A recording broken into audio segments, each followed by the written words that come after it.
أعوذ بالله من الشيطان الرجيم بسم الله الرحمن الرحيم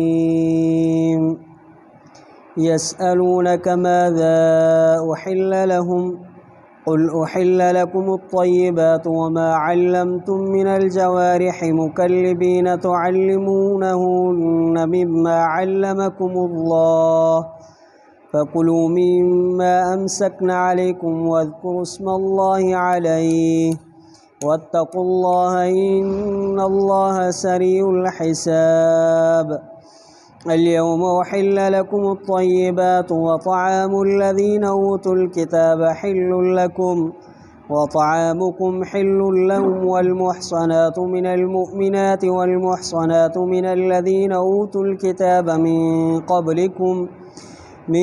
قبلكم إذا آتيتموهن أجورهن محصنين غير مسافحين ولا متخذي أخدان ومن يكفر بالإيمان فقد حبط عمله وهو في الآخرة من الخاسرين صدق الله العظيم। सवाल कनि था तोखां कहिड़ी शइ हलाल कई वई आहे उन्हनि जे लाइ। चयो त हलाल कयूं वियूं आहिनि तव्हांजे लाइ सुठियूं शयूं ऐं जेको सेखारियो आहे तव्हां शिकारी जानवर शिकार पुठियां लाइण जे लाइ लॻाइण जे लाइ जो सेखारियो आहे तव्हां इन्हनि खे उन मां जेकी सेखारियो आहे तव्हांखे अल्लाह ताला पोइ खाओ उन मां जेकी वठी झलनि तव्हांजे लाइ ऐं पढ़ो नालो अल्लाह जो उन ते ऐं ड्रिजो अल्लाह खां बेशक अल्लाह ताला जल्द हिसाब वठंदड़ आहे।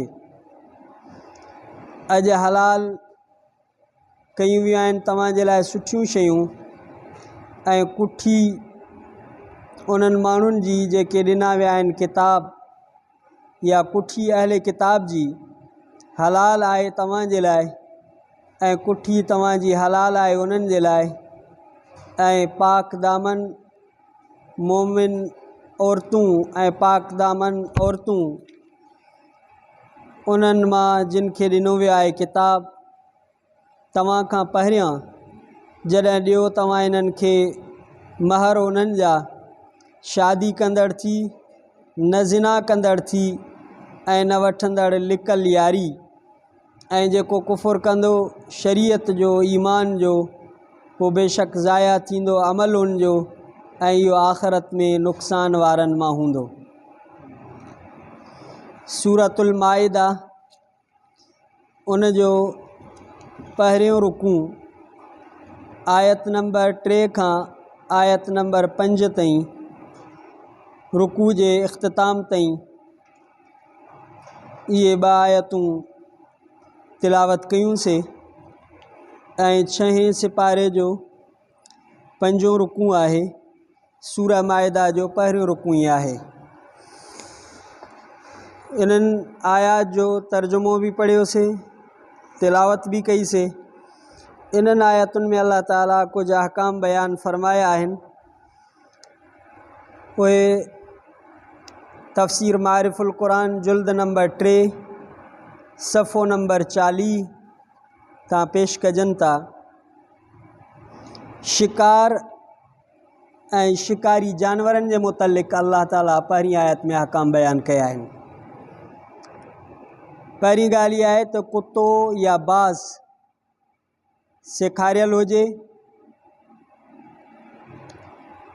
सेखारण जो उसूल इहो आहे जॾहिं तव्हां कुते खे शिकार ते छॾियो त उहो शिकार पकड़े करे तव्हां वटि खणी अचे पाण उन खे न खाए।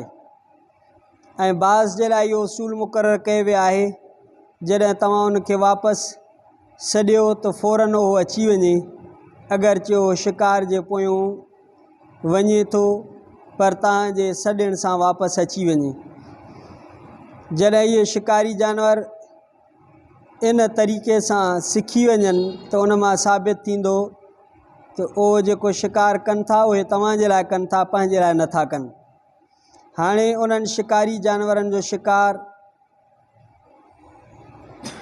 तव्हांजो पंहिंजो ई शिकार सम्झो वेंदो ऐं जेकॾहिं कंहिं वक़्तु उहे इन तालीम जे ख़िलाफ़ु कनि था, मसलन कुतो पाण शिकार खाइणु शुरू करे थो या बाज़ तव्हांजे सॾण ते नथो वापसि अचे, त इहो शिकार तव्हांजो नाहे ऐं उन जो खाइणु जाइज़ नाहे। पहिरीं ॻाल्हि इहा आहे। ॿियो शर्त इहो आहे, तव्हां फ़ौरन पंहिंजे इरादे सां कुते खे या बाज़ खे शिकार जे पोयूं छॾियो।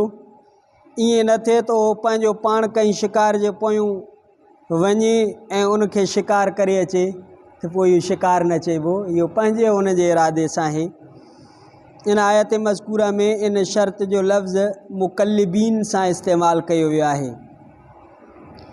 टियों शर्त इहो आहे, शिकारी जानवर शिकार खे पाण न खाइणु लॻे बल्कि तव्हां वटि आणे ऐं उन शर्त जो ज़िक्र क़ुरान शरीफ़ में मिम्मा अमसकना अलैकुम खां आहे। चौथों शर्त आहे, जॾहिं शिकारी कुतो या बाज़ शिकार ते छॾियो त बिस्मिल्लाह चई करे छॾियो। चौथों शर्त इहा आहे। जॾहिं इहे चारई शर्त पूरा हूंदा त जेकॾहिं जानवर तव्हां वटि आणण ताईं आणे थो ऐं उन जो साह निकिरी थो वञे त बि हलाल आहे, ज़बह करण जी ज़रूरत नाहे, वरना बग़ैर ज़बह जे तव्हांजे लाइ हलाल न थींदो। हज़रत इमाम आज़म अबू हनीफ़ा रहमतुल्लाह अलैह वटि हिकु पंजों शर्त ई बि आहे त इहो शिकारी जानवर शिकार खे ज़ख़्मी बि करे। उन शर्त जे तरफ़ क़ुरान शरीफ़ जे हिन लफ़्ज़ जवारिह मां इशारो मौजूदु आहे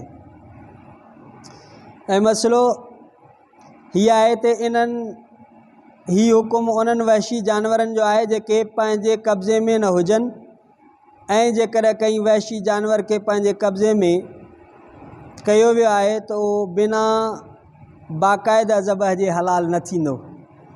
कब्ज़े में अची वियो, हाणे उनखे ज़बह कबो, जीअं सीर ईंदी आहे, तकबीर चइबी आहे, ईअं पोइ हलाल थींदो। आए जे आख़िर में इहा हिदायत कई हुई त शिकार जानवर जे ज़रिए अल्लाह जल्ल शानहू हलाल त कयो आहे, पर शिकार जे पोयों लॻी करे निमाज़ ऐं ज़रूरी अहकाम शरइया खां ग़फ़लत करणु जाइज़ नाहे। जो बसि माण्हू शिकार जे कढ हुजे, न निमाज़ जी परवाह, न अल्लाह जे ज़िक्र अस्कार जी परवाह। इस ताईं इहा हिकिड़ी आयत पूरी अथई। उन खां बाद जी जेका आयत आहे उन में बि तफ़सील तलब अहकाम आहिनि, पर उन्हनि मां इख़्तिसार सां ख़ुलासे जे तौर ते चंद अहकाम बयानु कजनि था। त सवाल कनि था तोखां त कहिड़ी शइ इन्हनि जे लाइ हलाल कई वई आहे।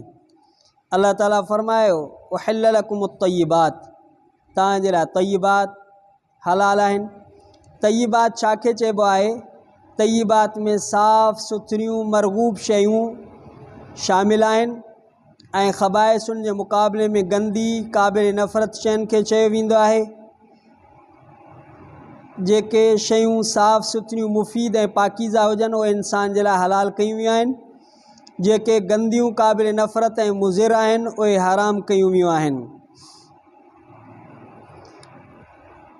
जॾहिं इंसान जी इंसानियत जो मदार इस्लाह अख़लाक़ ते हुजे त ज़रूरी आहे जेतिरियूं शयूं इंसानी अख़लाक़ खे गंदो ऐं ख़राब करण वारियूं आहिनि त उन्हनि खां उनजो मुकमल परहेज़ करायो वञे। इंसान जे अख़लाक़ ते उनजो गिर्द पेश जे शयुनि ऐं उन जे सोसाइटी जो असर बि ईअं ई हर माण्हू ते थींदो आहे ऐं इहो ज़ाहिर आहे जॾहिं आस पास जे शयुनि खां इंसानी अख़लाक़ मुतासिर थियनि था त पोइ जेके शयूं इंसान जे बदन जो हिसो बणिजनि थियूं उन सां अख़लाक़ केॾा मुतासिर थींदा। इन करे खाइण पीअण जूं सभु शयुनि में उनजो एहतियात लाज़मी आहे। चोरी, धाड़ो, रुश्वत, व्याज, जुआ वग़ैरह जी हराम आमदनी जंहिंजे बदन जो हिसो बणिजे थी, लाज़मी तौर ते उन जे इंसानियत उन मां ख़तम थी वञे, उन में शैतानियत थी अची वञे। छो त उनजी ग़िज़ाई आहे जॾहिं थी वञे पोइ जॾहिं ग़िज़ा अहिड़ी हूंदी आहे न पोइ माण्हू जी दिलि इबादत में न लॻंदी आहे। पोइ बावजूदि कोशिशि करण जे पोइ चवंदा मौली साहिबु दुआ कयो, इहो ग़िज़ा जो असरु आहे, इहो कमाई जो असरु आहे। बावजूदि इन जे भली इरादो कंदो आहे माण्हू कॾहिं कॾहिं त मां का चङाई कयां, पर उन खां चङाई पुॼंदी कोन्हे, छो त उनजी ग़िज़ा, उनजी कमाई, उनजो इस्तेमालु, उनजो खाधो, उनजो पीतो इहे हराम शयुनि सां आहे। तंहिंजे करे अलाह ताला फरमाए वअमलू सालिहा, ऐं सालिह अमल कयो, नेक अमल कयो, चङा अमल कयो। बाक़ी जानवरनि जे हलाल या हराम हुजण जे बारे में हुज़ूर सल्लल्लाहु अलैहि वसल्लम जो हिकिड़ो ज़ाब्तो ऐं क़ाइदो बयानु फरमायल आहे त हर दरिंदो जानवर जेको ॾाठ सां फाड़े खाए थो, जीअं शींहं, बघड़ वग़ैरह, त इहो हराम आहे। ॾाठ सां जेको पटे खाए दरिंदो फाड़ींदड़ जानवर, त इहो हराम आहे। उसूल आहे हिकिड़ो। हाणे इन उसूल जे तहत जेतिरा बि जानवर अचनि त उहे इन अंदाज़ सां थींदो उन्हनि जो हुकुम। ऐं पखियुनि में ओहो जेको पंहिंजे चंबे सां शिकार करे, जीअं बाज़, शकरो वग़ैरह, इहे सभु हराम आहिनि। या अहिड़ो जानवर जंहिंजे तबियत में ख़िसत ऐं ज़िल्लत या नजासत सां मुलवस हुजे, जीअं कूओ, मुर्दार खोर जानवर या गॾा वग़ैरह, इहे सभु शयूं इन्हनि जानवरनि जे तबई ख़वास ऐं उनजो मुज़िर हुजणु इंसान जे लाइ मामूली सलामत तब रखे थो। जेको जंहिंखे सलामत तब हूंदो उन्हनि खे महसूसु कंदो। तंहिंजे करे इन्हनि खे अल्लाह ताला जे नबी सल्लल्लाहु अलैहि वसल्लम इन उसूल जे तहत उन्हनि जो बयानु फ़रमायो। उन खां पोइ अल्लाह ताला फ़रमायो त अहले किताब जो खाधो तव्हांजे लाइ हलाल आहे। हाणे अहले किताब केरु आहिनि? अहले किताब जे खाधे मां मुराद छा आहे? हू त तमामु घणो तफ़सील आहे, पर उनखे असां इख़्तिसार सां बयानु कंदासीं।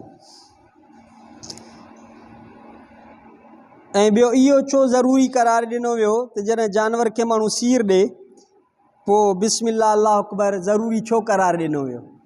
हालांकि खाधे खाइण ते इहे शयूं दुआ पढ़णु, बिस्मिल्लाह पढ़णु मुस्तहब आहे, त पोइ सीर ॾियणु वक़्तु ज़रूरी छो करार ॾिनी वई? उन जो सबबु इहो आहे, ज़माने जाहिलियत में इहा रस्म हूंदी त मुशरिक जानवरनि जे ज़बह करणु वक़्तु पंहिंजे बुतनि जा नाला खणंदा हुआ। शरीयत इस्लाम उन्हनि जे इन काफ़राना रस्म जो हिकिड़ो बहितरीनु इबादत में तब्दील करे छॾियो, जो अल्लाह जो नालो वठणु ज़रूरी आहे। ऐं उन मुशरिकाना रस्म खे मिटाइण जे मुनासिब इहो ई आहे, जेके बुतनि जा नाला वठंदा उन जी जॻह ते अल्लाह ताला शरीयत में इहो मुक़ररु कयो त अल्लाह ताला जो नालो वठी करे उन्हनि खे ज़बह कजे। तंहिंजे करे इहो ज़रूरी आहे। अॻिते अहले किताब मां मुराद केरु आहिनि? लफ़्ज़ जी माना आहे किताब वारा। इन मां मुराद केरु आहिनि? उही किताब मुराद थी सघनि था जेके अल्लाह जे तरफ़ूं आया हुजनि। इन जे लाइ इत्तिफ़ाक़ उम्मत किताब मां मुराद आसमानी किताब आहिनि। ईअं त लखें हज़ारें किताब आहिनि, को कहिड़ो किताब खणी ऐं चए त मां अहले किताब आहियां, ईअं न।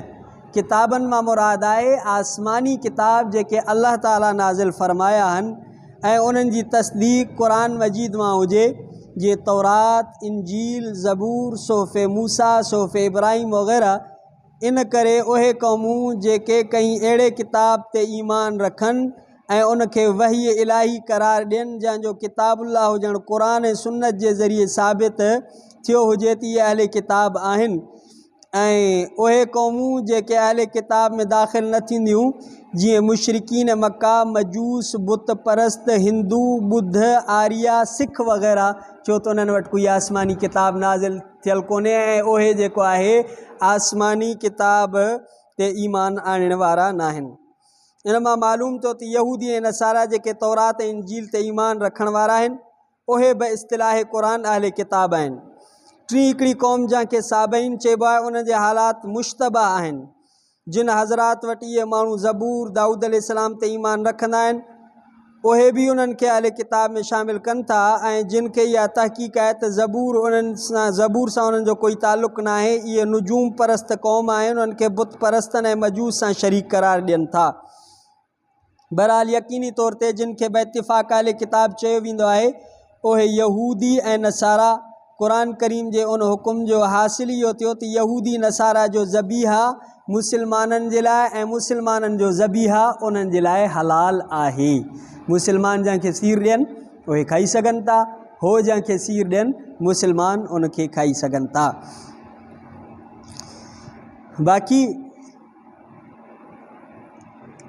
सिर्फ़ नाले जा यहूदी, नाले जा नसरानी दर हक़ीक़त उहे दहरिया हुजनि तो उन में दाख़िल आहिनि या न आहिनि। अॼुकल्ह जीअं यूरोप जे ईसाई ऐं यहूदियुनि में हिकिड़ी वॾी तादाद अहिड़े माण्हुनि जी आहे जेके पंहिंजी मर्दमशुमारी जे एतबार सां यहूदी या नसरानी चवराइनि था, मगर दर हक़ीक़त उहे ख़ुदा जे वजूद ऐं कॾहिं मज़हब जा क़ाइल न आहिनि। न तौरात ऐं इंजील खे ख़ुदा जो किताब मञनि था, न मूसा ऐं ईसा अलैहिस्सलाम खे अल्लाह जो नबी ऐं पैगम्बर तस्लीम कनि था। इहो ज़ाहिर आहे त उहो माण्हू मर्दमशुमारी जे नाले सां सिर्फ़ु अहले किताब जे हुकुम में दाख़िल न थी सघंदो जेसि ताईं इन्हनि किताबनि खे तस्लीम नथो करे। उन खां बाद में आहे ताम। अहले किताब मां मुराद छा आहे? अहले किताब जो खाधो, इन मां मुराद छा आहे? ताम अहले किताब मां मुराद सिर्फ़ अहले किताब जे ज़बाइह जो गोश्त आहे, माना जेके जानवर वग़ैरह ज़बाह कजनि था खाधे मां इहो मुराद आहे। बाक़ी इन मां ॿियूं शयूं जेके आहिनि, मसलन कणक आहे, चांवर आहे, इहे मुराद न आहिनि। इन मां मुराद सिर्फ़ु उन्हनि जो जेको आहे ज़बीह आहे। बाक़ी हिते हिकिड़ी ॻाल्हि क़ाबिल गौर इहा आहे त अहले किताब जो ज़बीह हलाल हुजण जी वजह ऐं हिकमत कहिड़ी आहे? त उहे बि त नबी सल्लल्लाहु अलैहि वसल्लम ते ईमान नथा आणनि, क़ुरान ते ईमान नथा आणनि। अहले किताब जो ज़बीह हलाल छो आहे? उन्हनि जो ज़बीहो अल्लाह जे नाले ते अक़ीदतन ज़रूरी सम्झंदा आहिनि, उन करे बग़ैर जानवर खे मुर्दार, मैतो ऐं नापाक ऐं हराम करार ॾींदा आहिनि। अहिड़ी तरह मसले निकाह में जिन औरतुनि सां इस्लाम में निकाह हराम आहे उन्हनि जे मज़हब में बि हराम आहे। जहिड़ी तरह इस्लाम में निकाह जो ऐलान ऐं गवाहुनि जे साम्हूं ज़रूरी हूंदो आहे, अहिड़ी तरह उन्हनि जे मज़हब में बि हूंदो आहे। तंहिंजे करे इन्हनि अहले किताब जे ज़बीह ऐं उन्हनि जे निकाह जी शरीयत मुतहरा इजाज़त अता फ़रमाई आहे। अलबत्ता उन में बि बाज़ हज़रात सहाबा रिज़वानुल्लाह अलैहिम अजमाइन उन्हनि जो इख़्तिलाफ़ आहे यहूद ऐं नसारा जे औरतुनि जे निकाह जे बारे में। उन्हनि वटि इहो दुरुस्त न आहे बाज़ सहाबा रिज़वानुल्लाह अलैहिम वटि, छो त उन सां ख़ानदान जेका औरत ईंदी उन्हनि खे पोइ पंहिंजो असरु कंदी, तंहिंजे करे बाज़ सहाबा इन जा क़ाइल आहिनि त उन्हनि सां इहो दुरुस्त न आहे।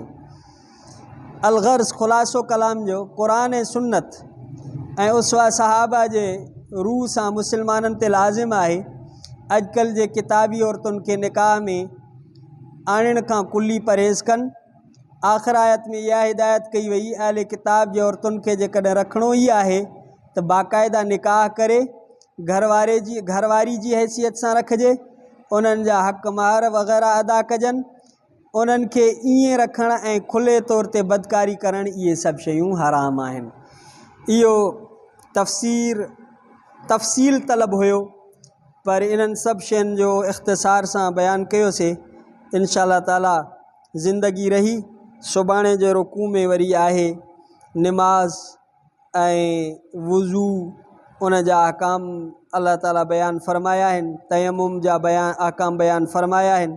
इंशाअल्लाह ताला ज़िंदगी रही सुभाणे इहे अहकाम पढ़ंदासीं। रब्बना आतिना फ़िद दुनिया हसनतम व फ़िल आख़िरति हसनतम व क़िना अज़ाबन्नार। अल्लाहुम्मा इन्नका अफ़ुव्वुन करीमुन तुहिब्बुल अफ़्व फ़अफ़ु अन्ना। सल्लल्लाहु तआला अला खैर ख़ल्क़ि मुहम्मद सल्लल्लाहु अलैहि वसल्लम। ला इलाहा इल्लल्लाह मुहम्मदुर रसूलुल्लाह।